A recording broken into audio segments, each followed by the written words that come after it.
अहंकाराचा नाश. रामायण युद्धानंतर एकदा तिन्ही लोकांमध्ये असा एक भ्रम निर्माण झाला की श्रीराम सर्वात जास्त कोणावर प्रेम करतात.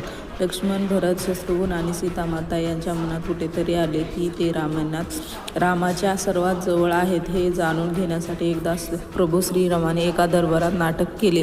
ते म्हणाले, माझ्या कामात सर्वांनी मला मदत केली, पण आता मला विश्रांती हवी आहे. सर्वांनी विचारले, आम्ही काय सेवा करू? परंतु श्री हनुमानजीने आधी श्रीरामाचे पाय दाबले सुरू केले, रामाला पाणी पाजले आणि त्यांची प्रत्येक लहान सहान गरज पूर्ण केली होती. हे पाहून इतरांना समजले की केवळ शब्दापेक्षा निस्वार्थ भावनेने केली सेवाच ईश्वराला प्रिय असते. सार अहंकार, अभिमान नष्ट करून केलेली सेवाच माणसाला महान बनवते.